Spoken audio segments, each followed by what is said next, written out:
أعوذ بالله من الشيطان الرجيم.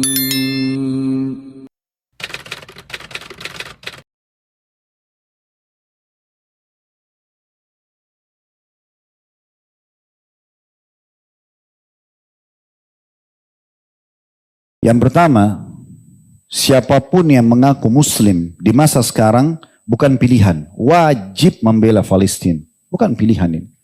Ini bukan pilihan. Dan bukan saatnya sekarang mencari-cari mungkin karena ini, mungkin karena itu. Umat Islam lagi dibantai. Mau umat Islam yang dahulu menyerang atau tidak, itu tidak ada urusannya. Sekarang umat Islam lagi diserang dan mereka sedang membela dirinya.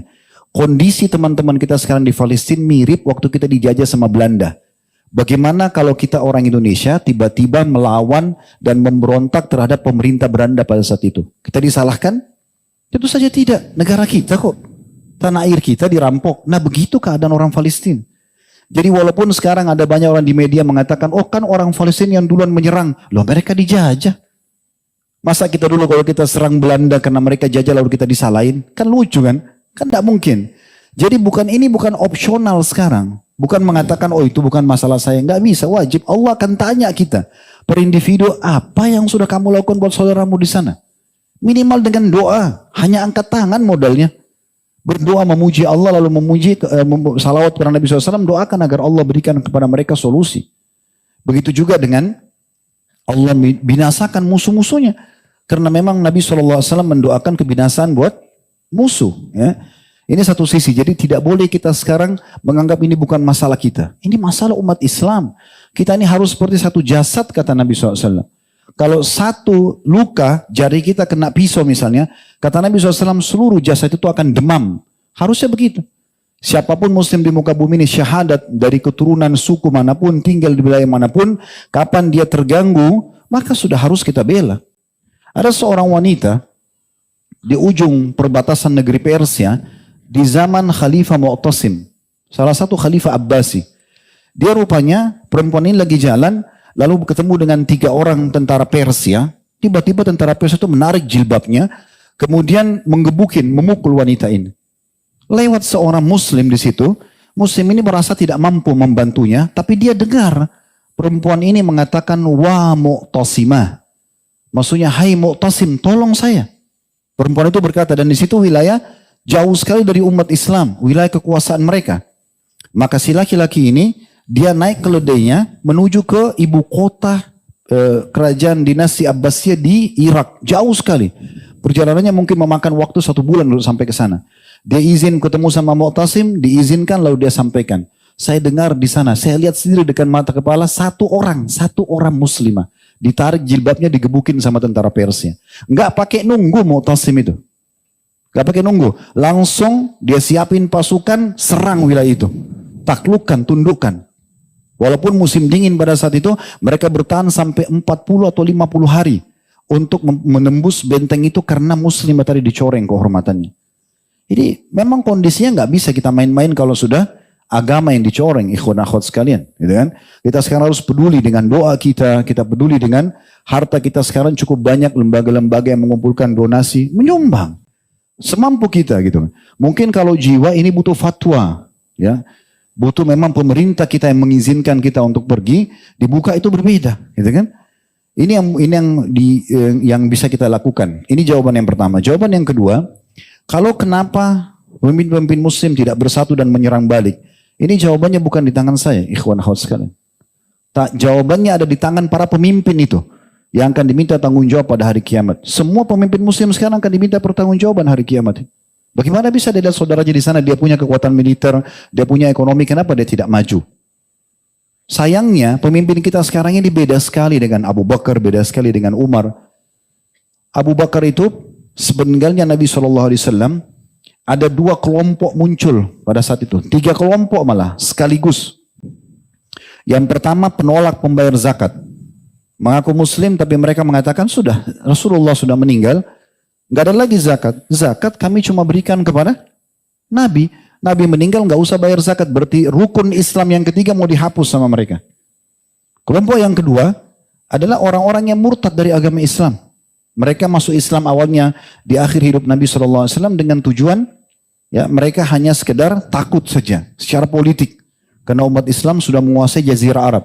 Mereka Muslim imannya banyak yang murtad. Kelompok ketiga, munculnya Nabi palsu, Musailam al-Kadzdzab dan Aswad al-Unsi.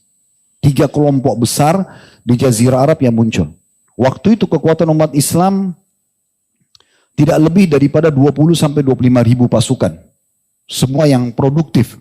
Prajurit yang produktif, sisanya orang tua sama anak-anak kecil. Apa yang terjadi?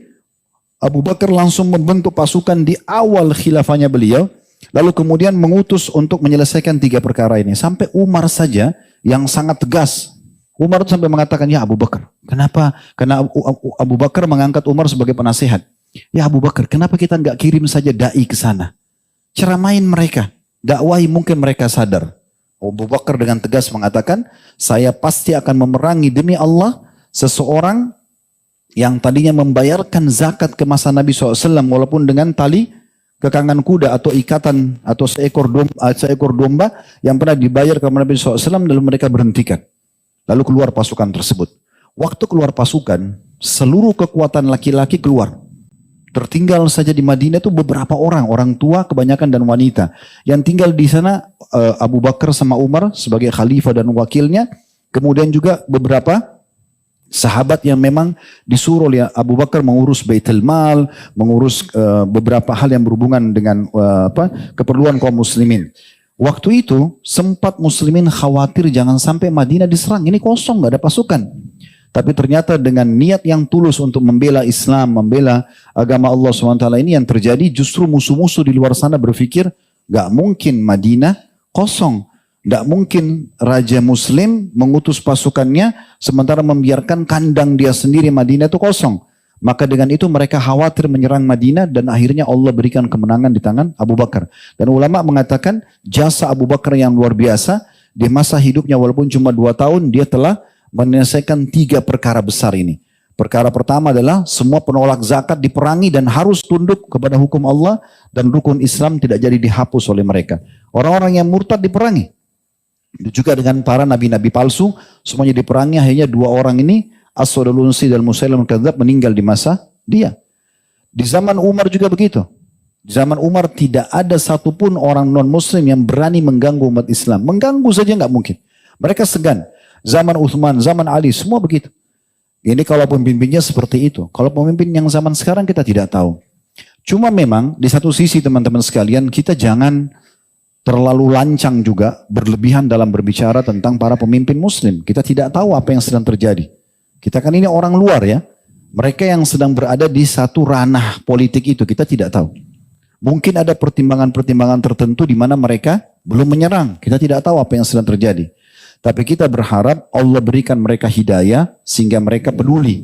Karena di tangan mereka ada kekuatan dibandingkan kita masyarakat biasa. Jadi Allahu a'lam. Kita berharap satu waktu Allah Subhanahu wa taala satukan hati-hati para pemimpin muslim seperti kalau tidak salah beberapa hari yang lalu Muhammad bin Salman sudah mengumpulkan pemimpin-pemimpin negara Liga Arab dan juga membicarakan tentang masalah ini dan mereka sudah ada penekanan-penekanan untuk melakukan langkah-langkah yang menyelesaikan kasus Gaza.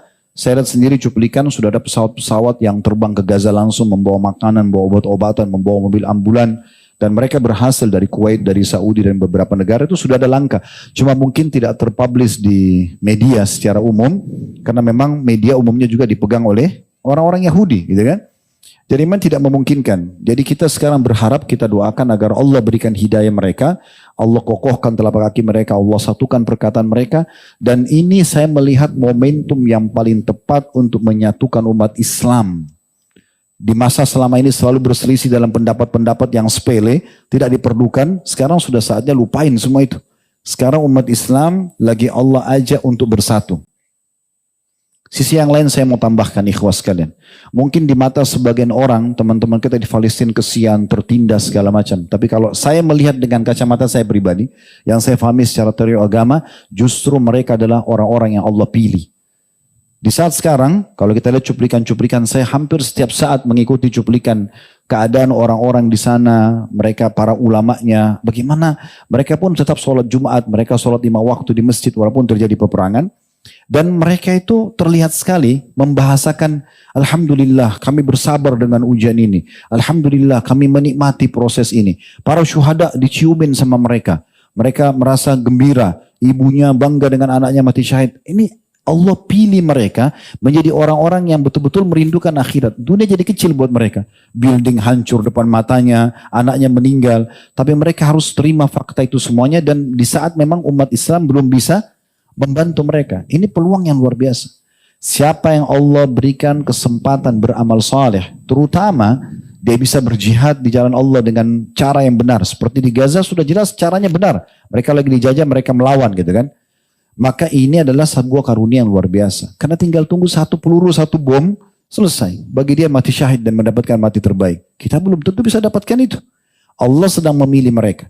Mungkin secara kasat mata kita lihat, anak ini kena bom, ibu itu meninggal juga, anak ini laki-laki itu meninggal. Tapi mereka mati, semua orang juga pasti mati kan. Cuma mereka sudah meraih mati terbaik, yaitu mati syahid di jalan Allah Subhanahu Wa Taala. Harusnya kita merasa cemburu dengan mereka, karena mereka mendapatkan peluang itu, kita tidak mendapatkannya. Tapi kita masih bisa meraih peluang itu dengan niat kita dan doa kita. Kita partisipasi bersama mereka di pahala.